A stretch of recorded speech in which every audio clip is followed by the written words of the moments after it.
بسم اللہ الرحمن الرحیم۔ میں ہارون رشید ہوں، اس وقت سفر میں ہوں۔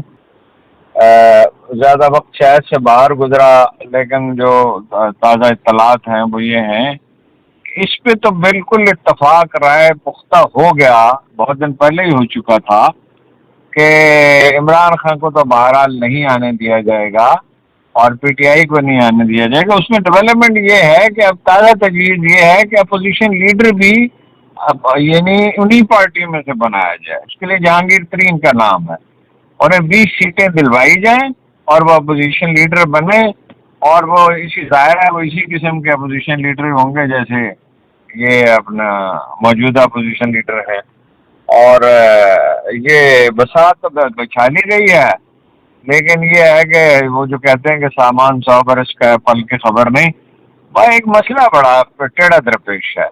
وہ مسئلہ یہ ہے کہ اگر پولنگ نہ ہوئی، عمران خان صاحب تو مسلسل اعلان کر رہے ہیں کہ مجھے بے شک جیل بھیج دیں اور میری پارٹی لڑے گی، اور اگر وہ الیکشن لڑے گی چاہے وہ بالکل گمنام آدمی ہو، چاہے کوئی محمد بشیر ہے جس کی شکل بھی کسی نے نہ دیکھی ہو، تو اگر اس کو 50,000 ووٹ بڑھ گئے تو پھر کیا ہوگا؟ تو اس کی صورت تو یہی ہے کہ ہر طرح سے روکا جائے اور صرف وہی لوگ میدان میں ہوں۔ اس میں پھر اندیشہ یہ ہے کہ سرے سے لوگ ووٹ ڈالنے نہ آئے، اگر وہ بائیکاٹ کی اپیل کر دیں تو ووٹ ڈالنے آئے ہی نہیں۔ تو اگر 10%، 7%، 8% پولنگ ہوئی تو کیا ہوگا؟ اس میں مجھے ایک واقعہ یاد آتا ہے، کچھ لگ بھگ 40 برس ہوتے ہیں، میں نے امیر عبداللہ خان نیازی کا انٹرویو کیا مشرقی پاکستان میں جنہوں نے ہتھیار ڈالے تھے، تو میں ان سے پلٹن میدان کے بارے میں ایک کے بعد دوسرے سوال کرتا رہا، اور وہ 6 فٹ 3 انچ کا آدمی اور اس کا 1 فٹ کا ترا جو ہے وہ اس کے چہرے پہ رفتہ رفتہ کچھ پریشانی کے اور پھر رنج کے آثار نمودار ہوئے، اور اس نے مجھ سے کہا آپ پلٹن میدان سے باہر کیوں نہیں نکلتے؟ میں نے کہا جناب جنرل صاحب گزارش یہ ہے کہ میں اس سے باہر کیسے نکلوں، ہماری تو تاریخ ابھی تک وہیں کھڑی ہے۔ آج مجھے احساس ہوا کہ ہم ایک دلدل میں کھڑے ہیں اور اس سے آگے نہیں بڑھ سکتے۔ اس سے آگے بڑھنے کی شرائط یہ ہے کہ کسی طرح نواز شریف یا زرداری میں پوری سمجھوتا ہو جائے، تو ان میں سمجھوتا ہوا نہیں ہے، اس لیے کہ وہ بلاول کو وزیر اعظم بنانا چاہتے ہیں، وہ نواز شریف کو خود بننا چاہتے ہیں، اور جن لوگوں کو فیصلہ صدر کرنا ہے انہیں لگتا ہے کہ شہباز شریف سب سے سازگار آدمی ہیں، نواز شریف صاحب ڈیفیکلٹ یعنی پرابلمس پیدا کریں گے۔ تو یہ تو اتفاق رائے ہو گیا، اور اس پہ ان سب کو مبارکباد دینی چاہیے۔ یہ اتفاق مبارک ہو مومنوں کے لیے کہ یک زباں ہے فقیہان شہر میرے خلاف۔ لیکن آگے پھر مولوی صاحب کا حصہ کہاں گیا؟ ظاہر ہے انہیں بھی حصہ دینا ہوگا۔ تو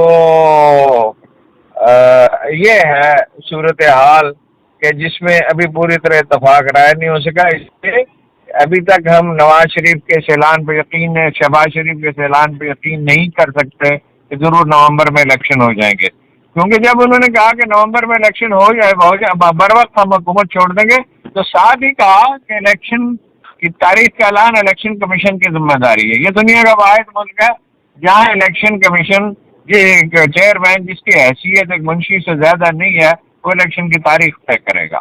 یعنی قوم کو ایسا احمق سمجھ رکھا ہے کہ بھائی فیصلہ یہ کریں گے اعلان وہ کرے گا، بھائی جب اس کو بتایا جائے گا، منشی کا کام یہ ہوتا ہے جس کو بتایا جائے وہ کیا۔ اچھا، یہ میں آپ سے کل عرض کر چکا ہوں، میں اس بات کو دہراتا ہوں کہ مزید لوگ گرفتار ہوں گے، مزید مقدمات بنائے جائیں گے۔ اچھا، ان مقدمات میں جو ہے وہ اس میں ایک پہلو اور سامنے آیا ہے، مختلف لوگوں سے گفتگو ہوئی کہ مقدمات بنانے کی ایک وجہ یہ ہے کہ لوگ اصل کام کو بھول جائیں جو پی ڈی ایم کی حکومت نے کیا ہے۔ وہ اصل کام کیا کیا ہے وہ آپ کو پتا ہے، قانون تبدیل کر ڈالا، اپنے سارے کیس کرپشن کے ختم کر دیے۔ شہباز شریف صاحب نے جو منی لانڈرنگ کی تھی، جس کے دستاویزی ثبوت بھی تھے، گواہ بھی تھے، وعدہ معاف گواہ بھی تھے، وہ اچانک اس دن جس دن ان کی پیشی تھی وہ وزیر اعظم بن گئے، اور اسی طرح اور باقی لوگوں کے مقدمات بھی ختم ہو گئے۔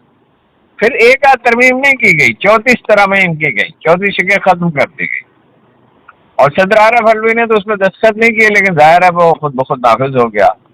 ان میں 6 ترامیم ایسی ہیں کہ جو کمال ہے، یعنی قانون سازی کی تاریخ میں جیسی خوبصورت شکلیں کبھی ترامیم کبھی دیکھنے میں نہیں آئیں گی. تمام ترامیم یکم جنوری 85 سے لاگو ہوں گی، اور ظاہر ہے 85 میں کون اقتدار میں آیا تھا.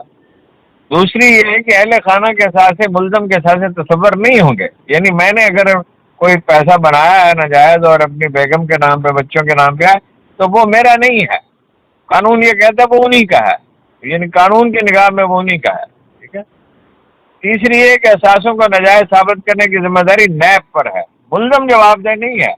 اب نیب کیوں انیشیٹو لے گی جی؟ سرکاری لوگوں کے خلاف نیب کیوں انیشیٹو لے گی؟ ملزم کی جائیداد کی قیمت مارکیٹ کی بجائے ڈی سی ریٹ پہ ہوگی. اربوں کی جائیداد کروڑوں میں ظاہر ہوگی. یعنی ڈی سی ریٹ کیا ہوتا ہے کہ اپنا ایک جگہ گلبرگ لاہور میں یا ڈیفینس کراچی میں اگر پلاٹ کی قیمت اگر 10 کروڑ ہے تو ڈی سی ریٹ 2-3 کروڑ روپے ہوگا. تو پانچویں ترمیم یہ ہے کہ دوران کیس ملزم جائیداد بیچ سکتا ہے. یہ ایسا قانون ہے کہ میرا خیال ہے کہ عدیم النظیر قانون ہے. ایسا قانون ہو نہیں سکتا. تو جو مقدمہ چل رہا ہے وہ متنازع ہے مگر وہ بیچ سکتا ہے. تو ایک اس سے بھی اعلیٰ ترمیم ہے کہ کیس اگر ثابت نہ ہو تو نیب کے افسر کو 5 سال جیل کاٹنی پڑے گی. تو اس کے بعد کسی کو کتا نے کاٹا ہے کہ ان کے خلاف مقدمہ دائر کرے گا. یہ ہے جناب صورتحال، اور یہ اسی دلدل میں کھڑے ہیں جس میں 68 میں، لیکن اس میں تو 68 میں وہ کھڑے تھے اپنا، بلکہ وہ تو 70 میں گئے تھے اپنا 71 میں. ٹکا خان کہتے رہے کہ بھئی مجھے ڈھاکہ شہر میرے حوالے کر دو تو میں ان کو ڈھاکہ شہر میں داخل نہیں ہونے دوں گا. اور صاحبزادہ یعقوب علی خان رابطہ کرنے کی یا خان سے کوشش کرتے رہے، رابطہ ہی نہیں ہو سکا، اور جنرل نیازی کو بھیج دیا. اور جنرل نیازی جو ہے وہ کہتے رہے کہ میں میری لاش کے اوپر سے گزر کر ہی جا سکتے ہیں. لاش سے گزرنے کی کوئی ضرورت پیش نہیں آئی. مسکراتے ہوئے انہوں نے سرنڈر کی دستاویز پر دستخط کر دیے اور رتی برابر انہیں شرم محسوس نہیں. ایک لحاظ سے صورتحال وہی ہے، فرق یہ ہے کہ اب کوئی یحییٰ خان نہیں ہے. ایک لحاظ سے صورتحال وہی ہے.